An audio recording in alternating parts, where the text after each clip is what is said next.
Well, we have a special postcard project, I like to call it, that we're having tonight, and we are honored.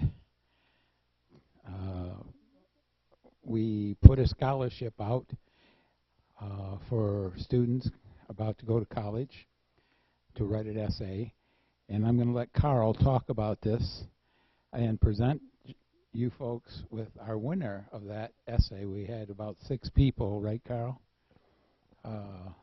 that wrote essays trying to qualify for this. And we'll let Carl tell you all about it, okay? Thank you, Tim. Good evening. So as Tim said, we have the Donette Laurie Lapeer Tea Party Scholarship. It's a $500 scholarship that we have made available to all Lapeer County graduating high school seniors, as well as any current college students from Lapeer County. It's named in honor of Donette Laurie, who is, perhaps many of you know, was a co-founder of the Lapeer County Tea Party and was an early leader and was very instrumental and involved up until the point that she moved away with her family, I think for job requirements. So we've been awarding this scholarship for several years now. Each year we ask applicants to write about an aspect of the Constitution, or we may pick a current topic, and we ask them to write from the point of view of our core principles of fiscal responsibility, limited constitutional government, and free markets. The topic we chose this year that we asked students to write on was to provide a brief explanation of the 3 branches of the United States federal government as they are presented and limited in the United States Constitution. We asked the students to describe the risks and dangers of one branch overstepping its constitutional authority, and to provide at least one example of how a branch of the U.S. federal government has overstepped its constitutional role, and to describe in detail what steps could be taken to return that branch to its constitutionally limited functions. So as Tim said, we had several excellent essays submitted, and I think I can speak for the judges in that it was definitely they had their work cut out to select our winner. But the one that rose to the top was submitted by Leah Slyman. Mia Slyman. Sorry, I always say the last name wrong. She is the 2017 valedictorian of Dryden High School. As a student, she was involved in student government, the National Honor Society, several sports, basketball, softball, track and field, volleyball.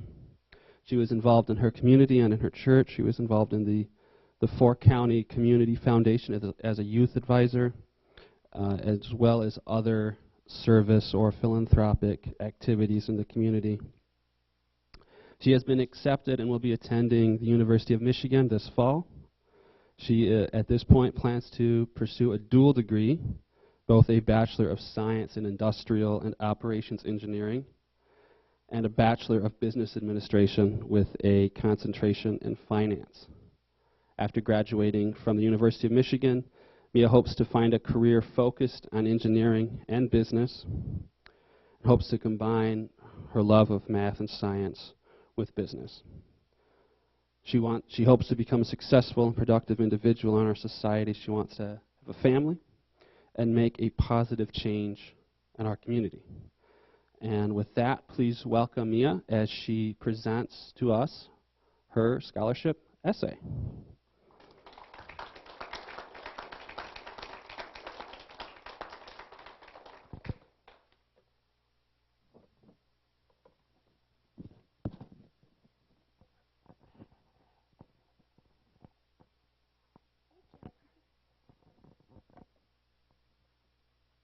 First, I'd like to thank everyone for having me here and letting you share my essay with you. And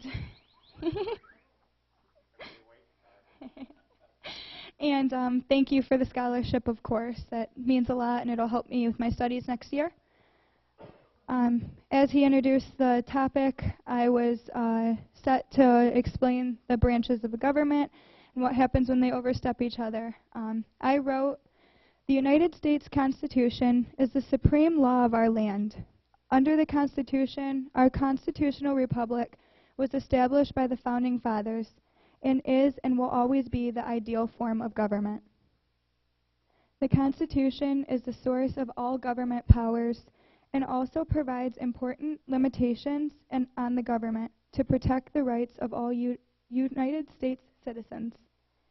As students, we have all learned about the three separate branches of the United States government established by the Constitution: the executive, judicial, and legislative branch, and the ways in which these branches were specifically designed to provide checks and balances for one another.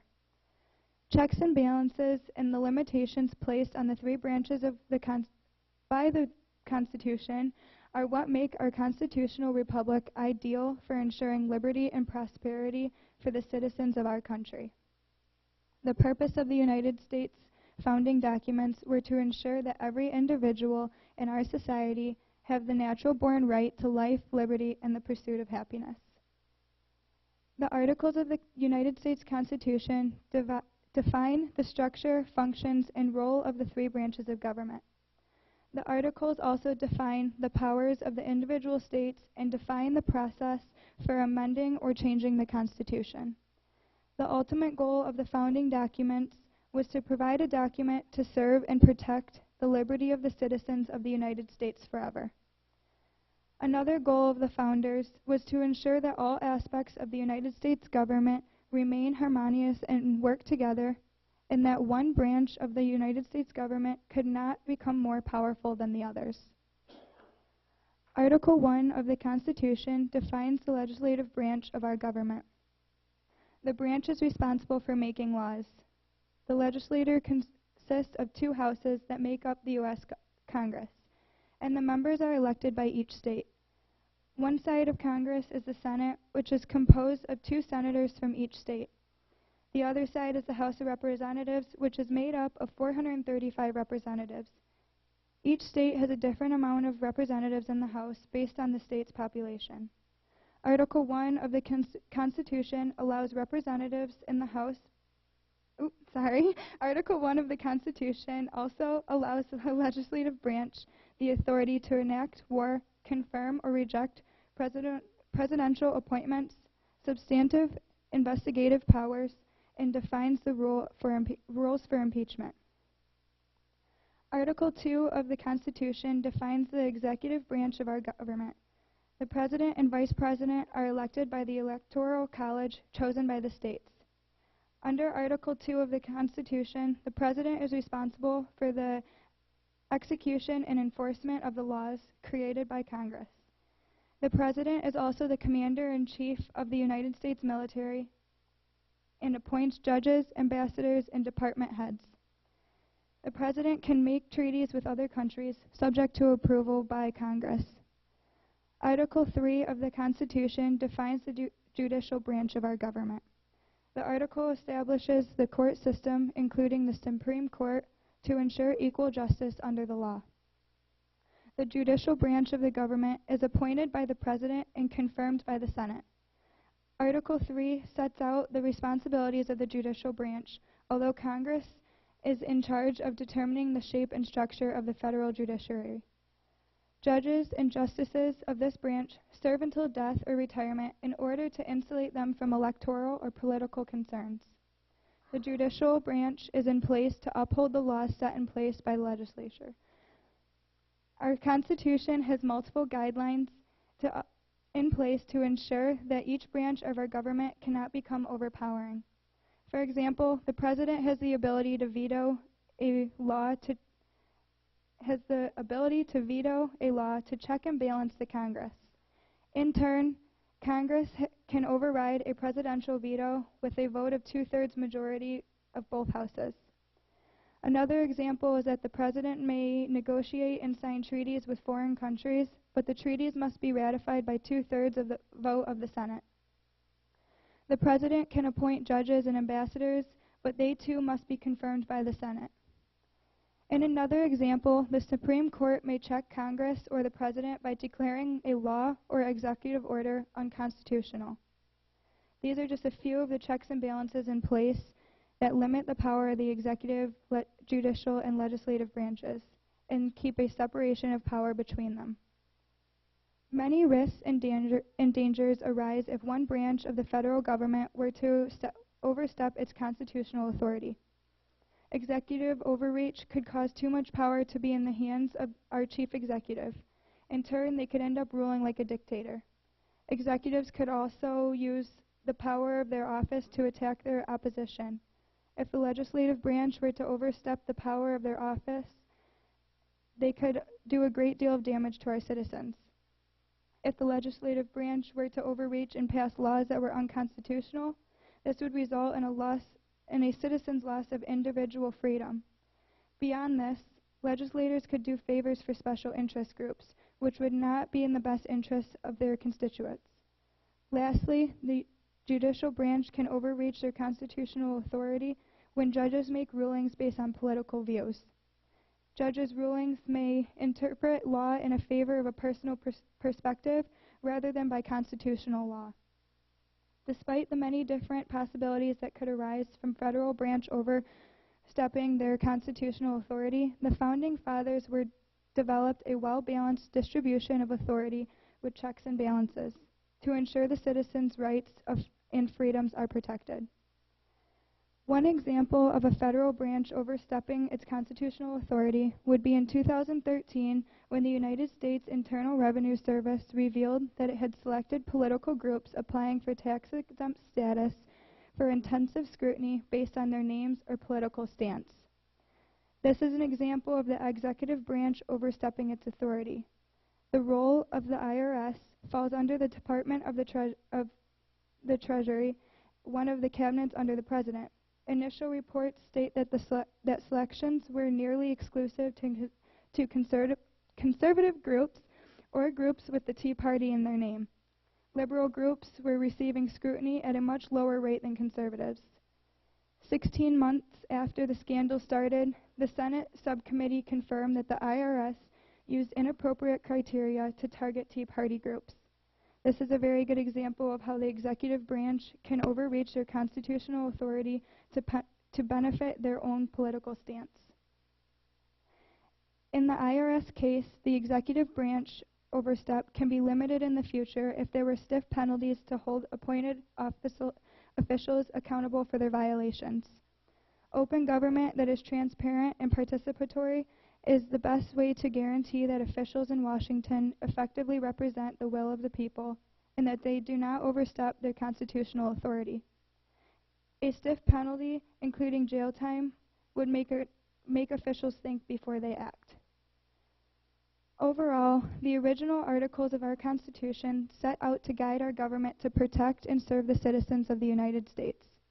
The Founding Fathers would be proud to know that the ideals they placed in a young nation years ago would be the same ideals that formed the greatest political, economic, and social union to ever exist. The checks and balances placed on our branches of government through the Constitution allow us to act and to live with our right to life, liberty, and the pursuit of happiness. When the executive, legislative, and judicial branches of government work together and abide by their constitutional limitations, the United States government functions as it was designed. Thank you.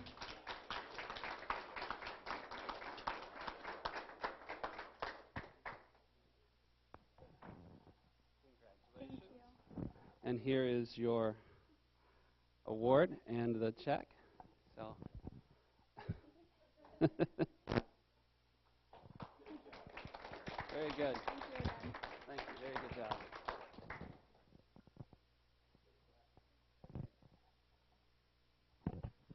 Boy, if they all remembered that, that'd be great, huh? Okay. Listen, before I get started in introducing our keynote speaker here, I wanted to remind all of you that two things. One of them is we have reinstituted our sign-in sheet, so if you haven't signed in tonight, would you please do that? We'll pass this thing around. And I have another one here because it's been brought to my attention that some people would like to have more advance notice on what we're going to do. in the following month, for example, like who our speaker is going to be and all of that kind of stuff. And we can accomplish that a little better. As you know, we stream all of our meetings, are streamed on our website, so you can see them all.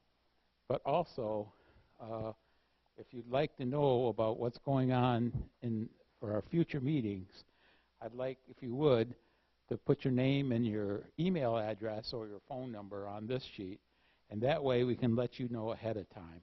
And it might help you know what's going on or get a better idea what's about to happen here. So I'd appreciate that. Now, to continue, as you know, the Tea Party is a neutral organization, and it's our goal to educate, okay? So it's important, we believe, that you get everybody's viewpoints of how they're going to help us run the government, okay? What they're going to do to make things better for us in the future if they're chosen, elected, to be elected by you. The best way to do that is to hear them. Consider their ideas, their views, and their values, all of them. And then ask your questions so that you know or have a better idea of what to expect and what you really want out of these people. So it's our goal from the Lapeer County Tea Party to bring as many of these candidates forward to you so that you have the opportunity to make those decisions. Doesn't matter whether they're Democrat or Republican, okay? Nobody's trying to say you should value one or the other.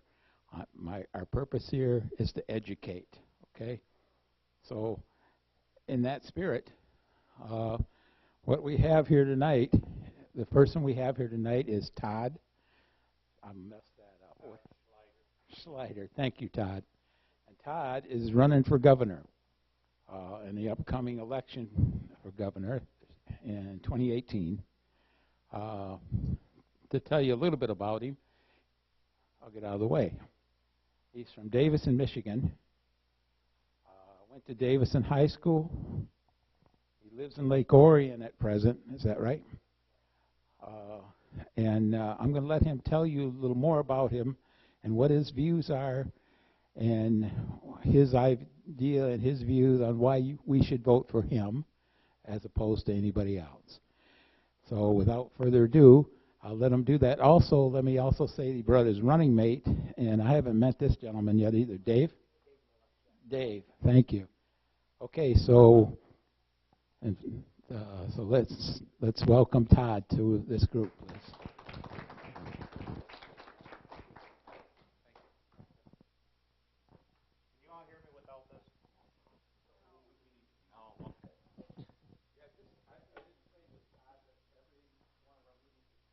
Okay.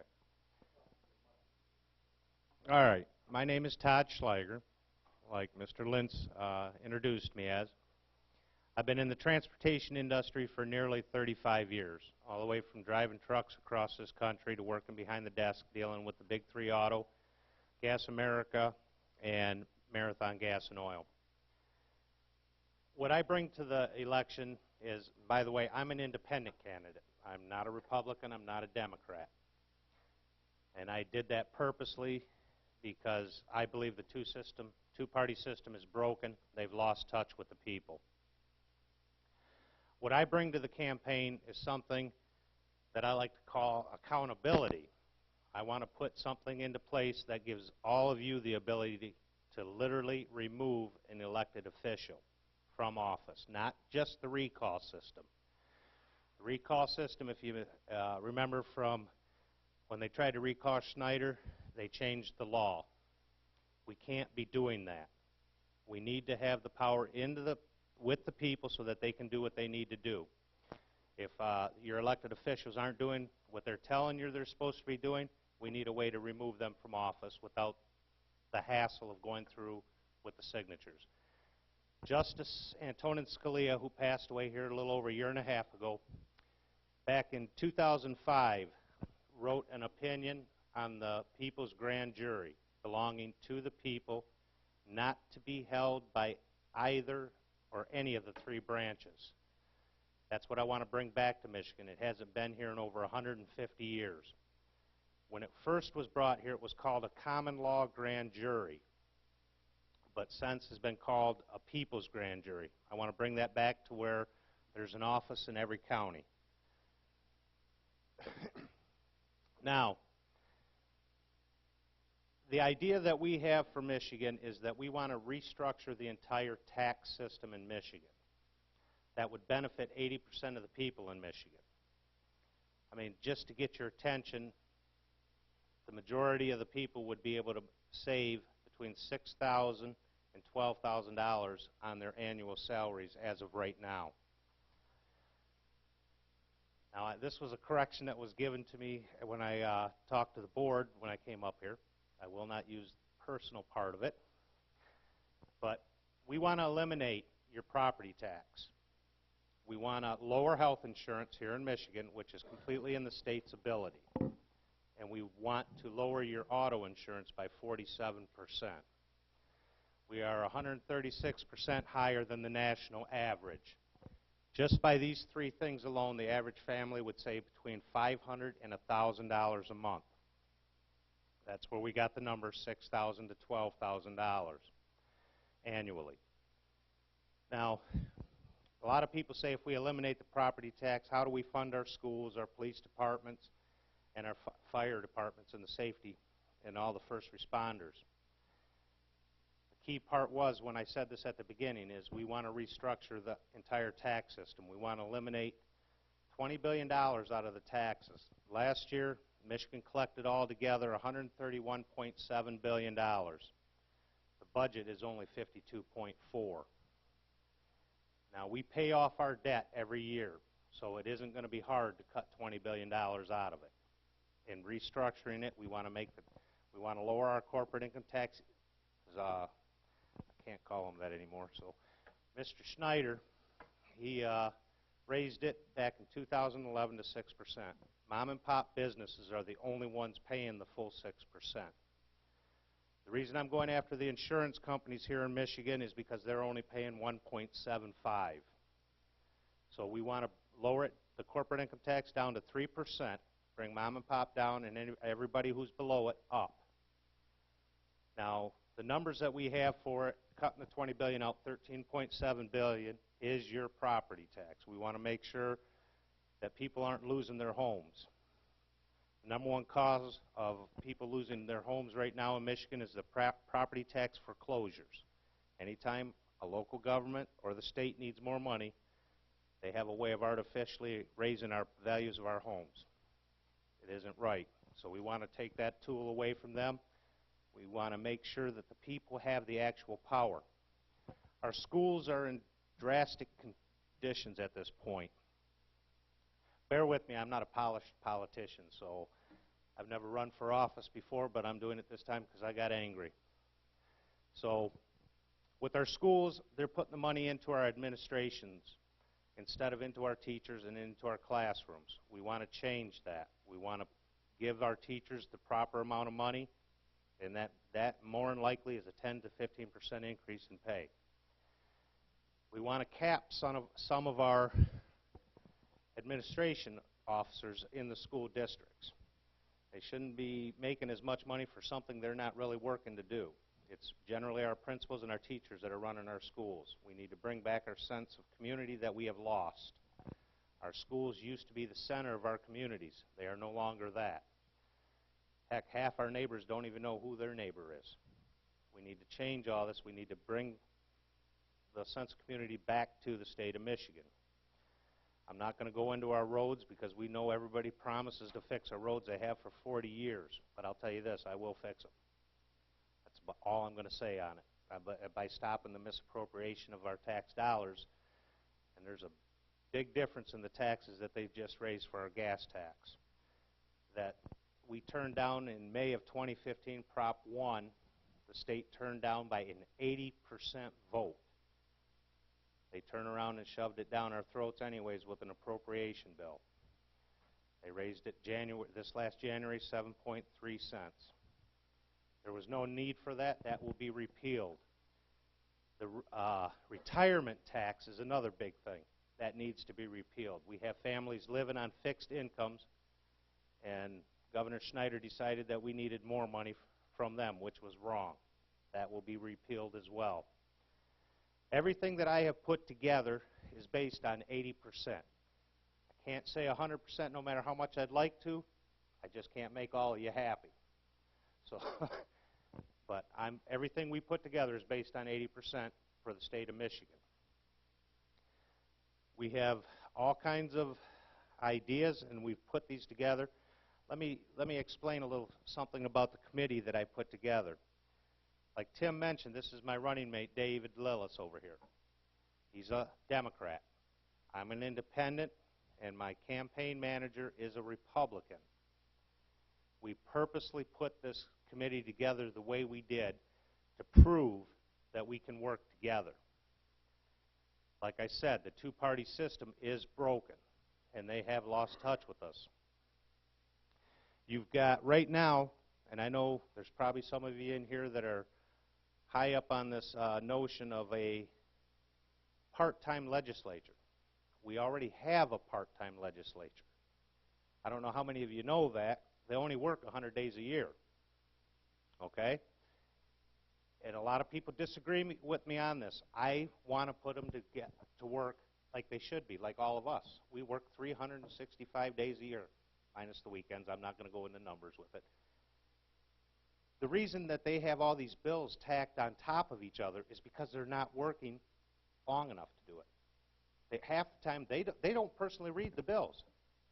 They have staff members that read them, and then the staff member interprets it and gives them what they've gotten out of the bill. We need to change this.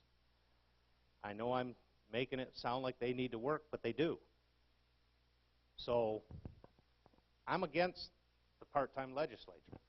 And right now you got Bill Schuette. He hasn't announced yet, neither has Brian Calley that I'm aware of. They keep talking about it. And I keep talking about it with them, against them. It's all on social media, and I'm against the part-time legislature because I feel we're paying them a full year's salary for part-time work as it is. We need to put them to work. I don't want this where they have 10, like they did with Prop 1. There was 10 other laws hidden behind it. All they told us is they wanted to raise that 1 cent sales tax increase.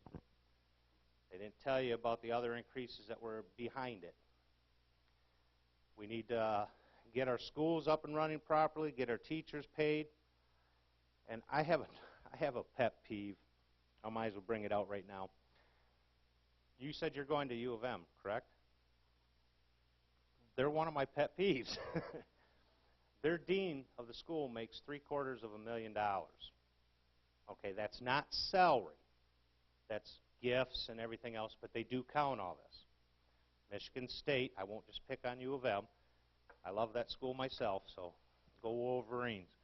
But MSU also, the dean makes nearly $750,000. What I propose to do, it is a state school. What I propose to do is cap their salaries as well, down to $350,000.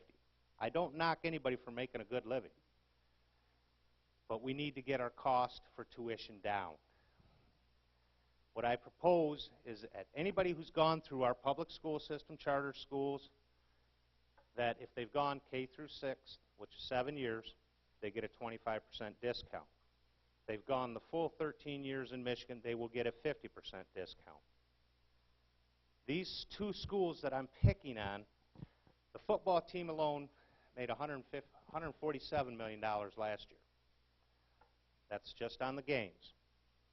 I understand they have a very well-funded medical facility, which is what they need for their sports. That's $31 million of it. Some of that money could go back into the cutting the tuition costs down. That's what I plan on doing. Some people don't like to hear that, but we need somebody who's going to make the hard changes, not sit here and listen to what the lobbyists are telling us. The insurance companies are some of the major lobbyists out there. They put millions of dollars into the Democratic Party. They put millions of dollars into the Republican Party. Either way, whichever one wins, they've got money involved.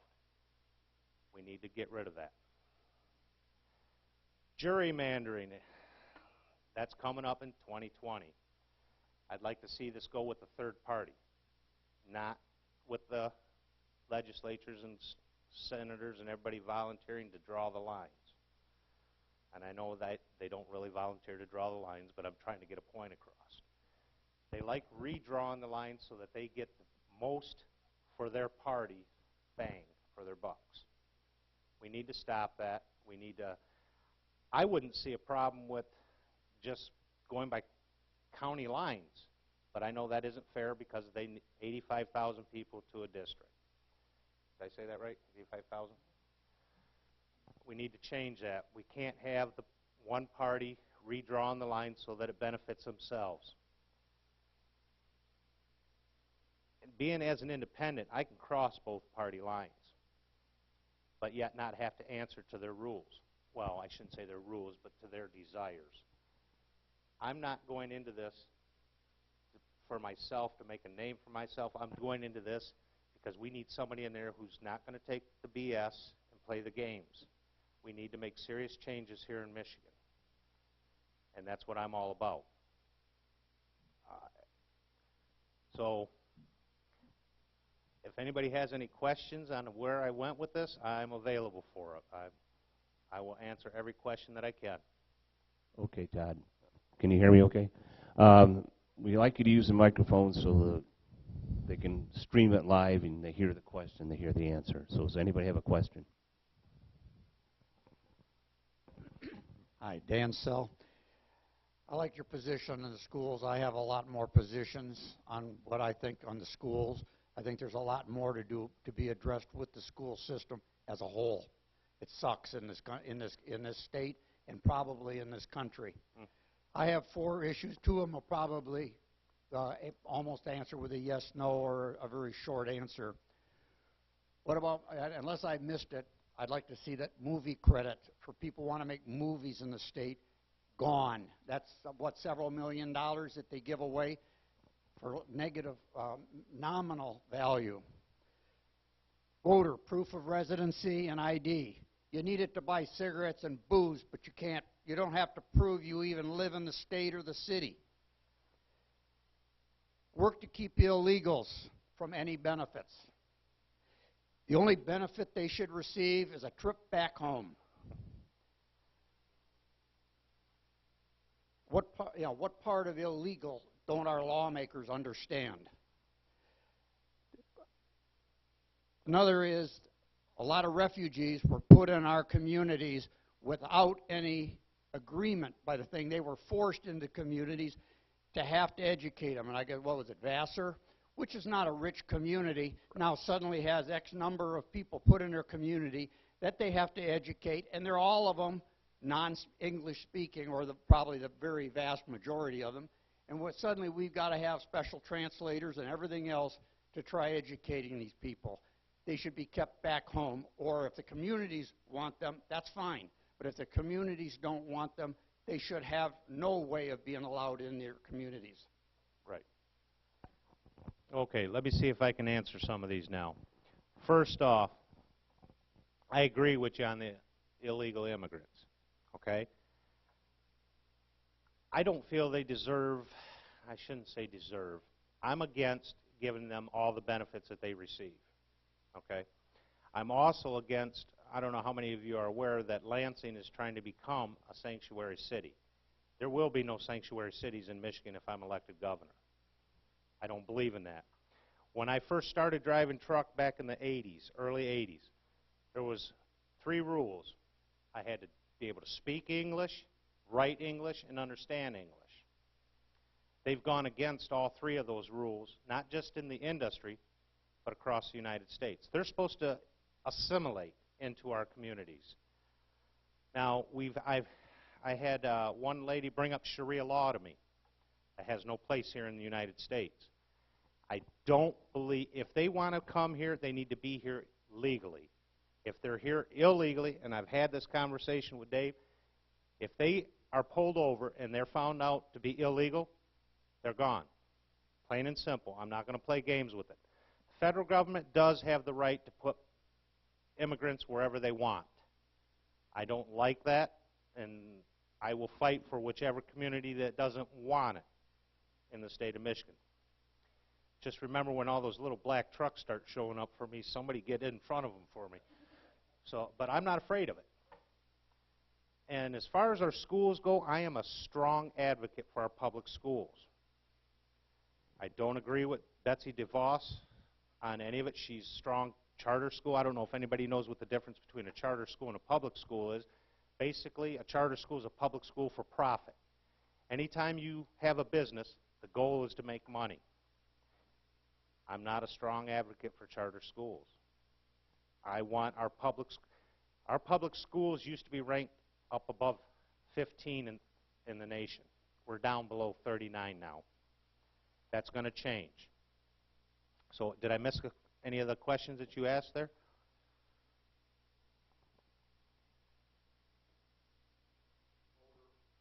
I agree with you. We have to have ID for buying cigarettes, for alcohol. We need to have ID. And, I don't agree with this affidavit stuff.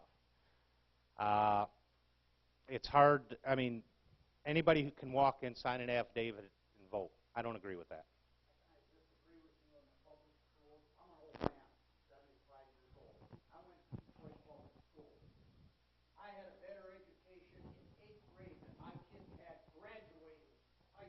Yes. And it's not getting any better, it's getting worse. You know why it's getting worse? And I'm going to use my district real quick. Lake Orion District, they get over, on count day or head count day, whichever you want to call it, they get over $10,000 per child. Okay? You go down to inner city Detroit, they're getting $5,200 per child. That ought to go directly to you. We can have a special ballot if we have to call one.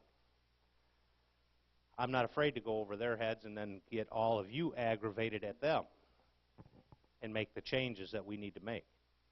You're right. Our school pensions, everything about our schools is failing because nobody wants to work together to figure it out.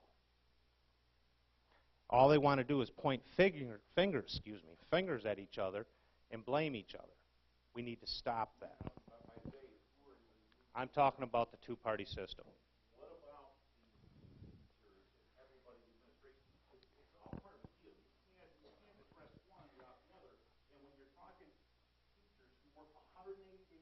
Mm-hmm.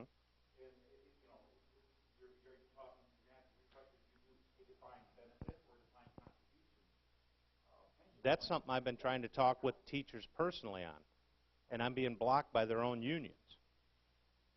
I have gone, when I've sat down and spoke with teachers by themselves, because I've gone out around Michigan, and I've gone into restaurants and found the teachers, bars and found the teachers. When I speak to them, they like what I stand for and are willing to work with me. When I try to get in touch with the unions, I'm not a Democrat. And they block me. But that's why I come out and speak to the people. You want to get a laugh out of something? I actually drive for Lyft, which is like an Uber, just to get out and speak to the people. In the last 11 weeks, I've put 33,000 miles on my car just to get out and speak to the people. All different types of people. Inner city, all the way over to Eastern Michigan University, U of M, and MSU. I am trying to get out there and get my message out, and I am trying to gather as much information as I can. The media is blocking me. Anytime you reach out to them, like just recently, Channel 4, they put out a list of all the candidates for governor. There wasn't one independent mentioned on that list. They were all Democrats and Republicans. I called them personally, got angry, sorry, and I told them there are other candidates out here. Finally got on the list. As an independent, and I'm going to stay as an independent because I don't believe in flip-flopping. I haven't changed anything out of my campaign yet, other than the numbers when I find out they change. We need to stop the games. I've got my first two big endorsements, finally. Some of you may not agree with who they are, But it came with 1,000 volunteers. It's for the legalization of marijuana in Michigan. I'm backed now by NORML and by Am I Legalized? It's not all about one little thing in Michigan. It's the whole state. We need to make these changes. We need somebody who's going to be willing to take on the hard choices. And I'm willing to do that. I don't care if the Republican Party is against me or the Democratic Party. I'm going to prove to the state and to the people of this state that we can get the job done, no matter what the challenge is. Okay, another question? Okay. Well, here, I'll get this guy. He's closer. Yeah, I'm Jack Dempsey, and we have a manufacturer and some other things. But I'm a little bit, I had a brain virus, so I'm a little bit autistic. If things don't come out, you got to be a little patient with me. But the school, the problem with the school is the 30 years and out. That's one of the problems in their pension fund. The government, that's what cost us in the government. Wayne County, their pension fund is 80% of their deficit. The other thing is the schools, teachers aren't doing their job. Right. I had my son was in 10th grade and took his algebra, and I had to go back to school on my algebra and geometry, so I was up on it. He was down, if you got a D in my report card, you was in the bedroom and you studied 7 days a week. So we're real strict. So I went down and found out he couldn't read. I had the class tested. 70% tested less than he did. I couldn't figure out what went on, so they take the Iowa test back then. They studied the Iowa test, exact test, for 3 weeks. And so they memorized the test. So they were still 2 points below the lowest test at school in Lapeer County. So then I took all my paperwork. It was illegal for them to do this. I took it to the local newspaper, and this is where I was really gullible and stupid, and give it to the newspaper and didn't copy it. They lost it all. So that was on purpose, too. Yeah. So anyhow, so the biggest problem is you have to have them credible. Tenure doesn't work in the union. My dad set the UAW up. He was vice president. Okay. And he went to jail for a few weeks, and he had to move out of Flint to, they had to move him down by Pontiac. But the thing is, tenure doesn't work. The carpenter union doesn't have a tenure. It works out fantastic. But the trouble with tenure is you can't get rid of the people. The other thing that you have is in their, this is where I get in trouble. I got to think off there. But the other thing, I have, my one relative has got his doctor's degree, and he teaches mathematician. He works 12 to 14 hours a week. That's all he works.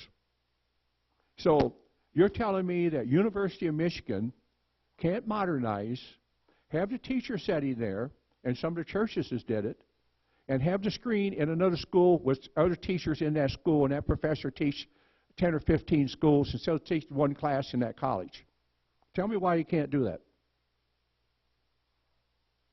I've never even thought of that with the video screens. But there's, like I'm trying to get at, you know, I've been trying to do my research as well. And I don't agree with Common Core. Actually, the program that I'd like to see come in is called STEAM, which is your science, technology, engineering, arts, and math. Okay? There is, we could sit here for hours on this. I got one way you can cure the whole problem, and this is how they do it in the military. The colored kids graduating in military school is 12% smarter than our kids are. What they do is the parent has a pass. They go into the classroom. They want them into the classroom. I put my son in Wesley Academy, and they wanted parents in the class. My son that flunking his algebra, I took him to Wesley Academy and had him tested. We'd have to set him back 3 years, and that school is closed now. But the thing of it is you just have to bring the parents in. What the parents do, they won't put up with a bad teacher. She won't teach the top of the class. She will teach the class in there. So what it does, when you bring the parents into school, you open that school up, and that's cool, and you'll get results. But the answer I got from my school board down there is these people aren't educated. They haven't got enough brains, basically, to go in there and get their kids an education. That's a good idea to have the parents come in, but society's changed. We have both parents working now. You know, so it wouldn't work completely that way, but I do agree with you. We have teachers that once they've, and hopefully none of you are teachers and are going to yell at me over this, but we have teachers that reach tenure, and then they seem to lose the ability to teach. And I mean, it's because they've gotten lazy, okay? And I shouldn't say it that way, but that's what I feel. One thing about me, I say what's on my mind. Sometimes it isn't good, but I'm honest with it. All right, thank you. You said you support the, did I hear you right, that you support the legalization of marijuana? Is that what you just said? Yes, sir. Are you out of your mind? Do you realize that that's an entry, a gateway drug, and with the explosion of opioid and heroin addiction going on across this state, that's an entryway to drugs? Have you ever talked to Lapeer County counselors about the drug epidemic? Why don't you talk to the Lapeer County Coalition for Drug Addiction? Why don't you talk to them about the stats? You know, you're not very sensitive. Let me to run your some stats by you. Yeah, well, let me tell you something. It's totally irresponsible. Any elected official trying to legalize drugs, two wrongs don't make a right. You can say anything you want about alcohol and everything else, and I agree with all that. But adding another wrong is not make it right. And those are Don Brown's personal opinions, not anyone else's. Is Don Brown's personal opinions. All right, let me give you some stats now.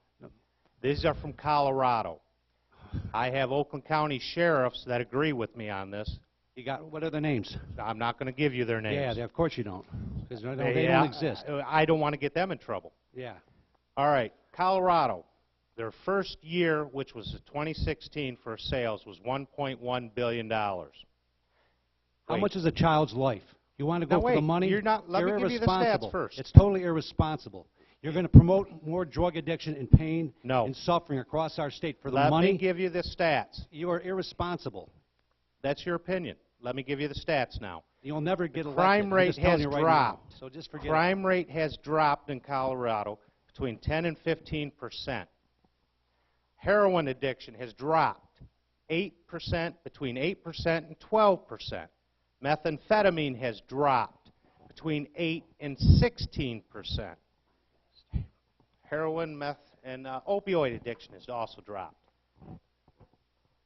You can look up the stats all you want. They're out there for the public to see. This is, and we've gone through this. I've sat here, and before I even thought of endorsing it, I'm not the only candidate endorsing it. Probably 40 years ago. Excuse me, 38. I haven't been able to do it while I drove truck because I was out there for random drug tests. I don't smoke it now, but there is no downside to it. The amount of money it would bring to Michigan in jobs alone. You've got, right now, you've got Canada up north opening a manufacturing place up there for OBDs, which is a marijuana-based pill for the medicinal. There is no downside to it. Okay. Run on that. Is that long enough? Yeah, you're fine. Thank you Thank you. much. Give him a hand, please. Thank you. 2 minutes. Okay, I'd like to just kind of add to what Todd has said. There's one thing here that you have to understand, whether you're a Democrat, Republican, Tea Party, Independent. Whatever these people do, you got to live with it, and you got to pay for it. Now, we're coming here as a coalition. The reason for the coalition is because the two-party system up there is they will not do something for political reasons, which means your life could be better. But we're not going to do it because we're not in power, so we'll stop it. But they'll collect money, a lot of money. Now, I've run for office, and I've run the right way. I don't take a nickel, because once you take a dime, you owe somebody. How can I represent you if I have to look over my shoulder. Now, any one of you ever called, have you seen your state rep lately? You've seen him? He normally is here. He's working. I think I talked to him. Okay. He gave me a message before because he couldn't make the meeting time. He's normally here. Okay, you guys are very lucky. Because the state rep that I ran against, he worked for the Republican Party. He didn't represent anybody. Now, we're coming here asking you to elect us. We're asking for the job of representing you. Okay? Now, what we've done, like Todd said, every weekend we have it set up. We will go to a district, go to a county. We will go all over. 3 questions will be asked. Have you seen your state rep? Have you seen your state senator? And we're going to sit down here and shut up and listen to what you have to say and take notes and come back. If you haven't seen your state rep and your state senator, we will go back to Lansing and get on them. If you don't represent them, we will. This is a representative government. And if your state rep or state senator is not carrying your voice up to Lansing, you're not being represented. However, if you look at the right side of your paycheck, they're taking the money out of you. And the problem is we have a representative government and it's not working because they are representing, 1, their own self-interest, keeping their job. Some of them will tell you that. 2, they represent the party because the party keeps them in. Not necessarily as a party right, but it keeps them in. And 3, you yourselves, this is your lives they're playing with. Example, he brought up pension. Okay, our state senator, he went and he voted for the pension. He's got 2 years left on his term. You know what he's doing right now? He's moving to Boca Raton, Florida. Our state rep, he did what he was told by the party. You know what he does now? He's on the Liquor Control Commission, $90,000 a year. He spent more time in his flower shops than he did in Lansing. The point is, when you elect somebody, regardless of the party, look at the person themselves and see what you're getting. And one last thing. Any politician that you elect should know the difference between right and wrong. Thank you. Again, we appreciate your opinions and being here. That's the purpose of the Tea Party, is to hear these different views and evaluate and judge. We don't always agree with them, but we want to hear them, okay? And the best way to hear them is right from the folks themselves. Now, Todd and Dave will be here after the meeting, too, if you have any other questions you'd like to ask within reason. Okay. Okay. So, at this point, we always have time, and we have a slot set up for our legislative people to come in at our meetings. As you know, Gary's here a lot. Paul Mitchell is here sometimes when he can do it. A lot depends on their schedules. Senator Green is here sometimes. If not them, they're representatives. And it's always good because all of us want to hear what's going on in Lansing and in Washington, do we not? We all have listened to the news every day and we hear all these different things. It's best to hear right from the people themselves. At this time, I'd like to welcome up Mr. Brown, who is the right hand of Mr. Mitchell, okay?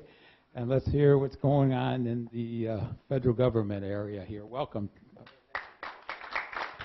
Thank you. Good to see you. Hello. Good afternoon. The Families Against Narcotics is an organization in Lapeer County that we attended a fundraiser for not too long ago. It's sponsored by many people in the county and county prosecutor, the judges, and so forth in the county. And they're a good organization, and I encourage you to take a look at them and see the good work they're doing on helping families with dealing with drug addiction and trying to combat the growth of drugs and the spread, the epidemic that's going on, not only in your county, but across the region. And it's really a sad thing that, and those good people, they're trying to do the best for families. So I encourage you to look at that. Congressman Mitchell's been, was on recess recently for the holiday, and he was around the district quite a bit. He was in Sanilac and in Macomb County visiting communities and meeting with the leaders. Last month or earlier this month, he was in the Lapeer County here here, talking to the economic development group. He had lunch in there. There were about 150 people there, and spoke to them, and was well received.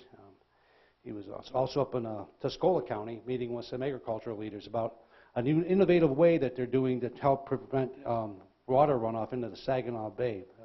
When it rains, sometimes nutrients get from the farms into the lake, and that causes problems for the environment. Well, what they're doing now is finding ways that when it rains, the rainwater and stays right in the field.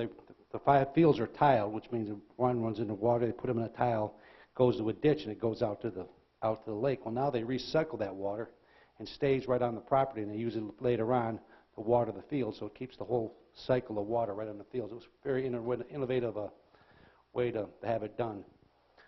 Congressman Mitchell is now back in Washington, and as you know, they passed a health care bill and sent it to the Senate, where it's working on it now. That health care bill that the House passed, contains a bill, the provision that maintains coverage for pre-existing conditions. The media will try to make you believe that it didn't happen, but in fact it did.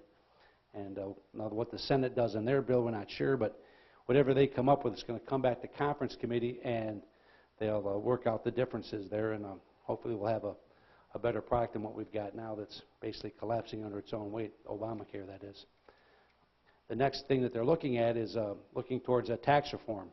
Simplify the tax code, help make our country's industries competitive by lowering the national corporate income tax rate, as well as everyone else's tax rates across the board for all categories. Reduce the number of tax categories, and simplify the tax code.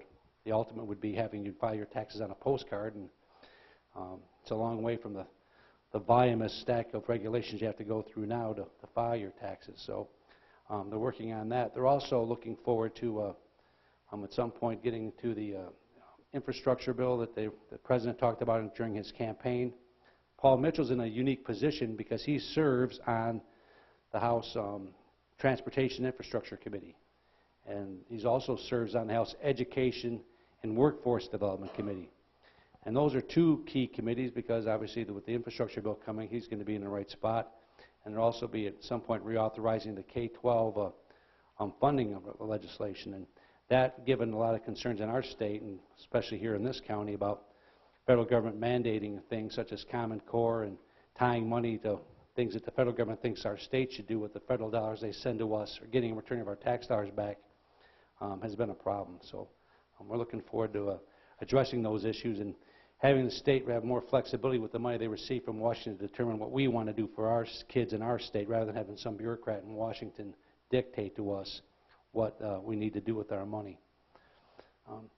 Congressman Mitchell also was elected by his peers in the new Congress. There's about 35 or so new members of Congress that are elected, and they selected Congressman Mitchell, to serve on the House Leadership Committee. They meet weekly, or frequently anyway, with the Speaker and the other leaders of the House, the chairmen of the other committees, to discuss policy and tactics going forward. So he's in the right position to do a lot of good for us, not only here in the 10th District, but for our state and the nation as well. And using his private experience from Ross College, where he was CEO for so many years, to help train people for new careers and transition positions as they left other jobs or maybe were forced out of other jobs. He's going to use his experience there to try to help improve education. Congressman Mitchell was here in Lapeer County a couple weeks ago. We met with leaders of the ISD, the Lapeer Intermediate School District, Baker College, Mott College, and Lapeer High School with their VOTEC school, and talked about things that are working well for vocational education, as well as leaders from industry, from Lapeer Industries, talking about vocational skills and what can be done to help improve vocational education, because I think it's pretty clear now to this state that vocational education has been put to the back burner for too long, and now we're caught flat-footed, not having enough skilled tradesmen and women doing the jobs that we need done for our economy. So they're trying to find ways to develop a path forward to help improve what is already working well here in Lapeer County, but like someone once said, the room for improvement is always the biggest room in the house. And so Congressman Mitchell is looking to try to help improve that and do what he can on his level, but it's going to be a multi-pronged approach, not only from the local level, but the state level as well, to try to help find ways to improve vocational education and maybe help with funding, perhaps. having the money follow the students to where they go, regardless of whether they're going to college or whether they're going to vocational school or some other type of educational opportunity. So he's been real busy. We're looking to spend a lot of time in Washington the first quarter, given the fact that he's, the House has passed more bills in this term of Congress in the first 100 days than previous administrations going back a number of years. And they've been doing a lot of things. They've been a lot of things entangling the web of things that were put in place by the last administration before they left. And they're getting the work done. There's a lot of noise around what they're doing in Washington, but they are getting the job done and moving forward on their agenda and sending it to the Senate. And we don't have 60 votes in the Senate. Republicans don't control things. We can't simply wave our hand and pass everything and get it all the way through, because we need 60 votes in the Senate to do the things that the House passes. So it takes a little bit more effort to get things done. President Trump was very active in the health care bill in the House. He's doing the same thing in the Senate, and we're looking forward to helping with that. So is there any questions? I'll take a few questions. Yes. One thing I just heard on the radio today, and I'm wondering, and I'm not really, I'll just, put it out. It said today that I believe it was Anthem Insurance, which is the sole provider for Obamacare for all 88 counties in the state of Ohio, is done. They're pulling out.